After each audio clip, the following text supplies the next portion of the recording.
Escrimeuses et scrimeurs, bienvenue dans ce troisième tuto dédié au rôle de l'arbitre. Dans cette vidéo, nous aborderons les fautes de combat et d'attitude ainsi que le système de sanctions. Et oui, l'arbitre est aussi un gardien de la paix. Voyons en détail comment ça se passe en escrime. Il existe 4 groupes de fautes répertoriés dans le règlement technique international FIE, qui officialise les codes de la pratique de l'escrime. Nous n'évoquerons pas ici toutes les fautes existantes, mais nous vous mettrons un lien à disposition pour en avoir les détails. Le premier groupe correspond aux fautes de faible gravité. Un tireur qui se risquerait à les commettre s'expose à un carton jaune, puis un carton rouge s'il devait recevoir un nouveau carton jaune.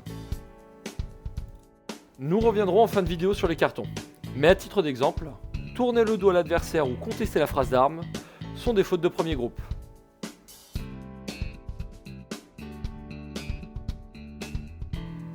Le deuxième groupe correspond à des fautes plus graves qui sont sanctionnées d'un carton rouge dès la première fois. Utiliser sa main non armée ou exécuter des actes vindicatifs en sont des exemples.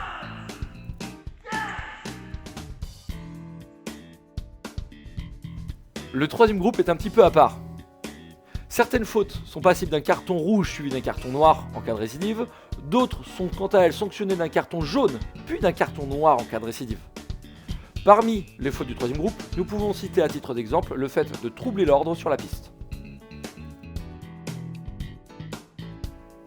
Enfin, le quatrième groupe correspond à des fautes graves et expose le tireur qui se rendrait coupable à un carton noir.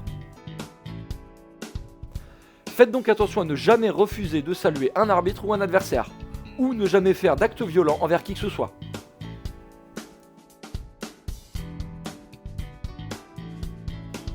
En même temps, on va pas se mentir, les actes violents n'ont pas leur place dans le sport. À présent, passons en revue les 3 cartons pour connaître leur signification. Le carton jaune est un simple avertissement, sans conséquence immédiate pour le tireur qui est sanctionné. Le carton rouge, quant à lui, est une pénalité qui offre 1 point à l'adversaire. Et enfin, le carton noir, qui provoque à minima une exclusion de l'événement auquel le tireur fautif participe.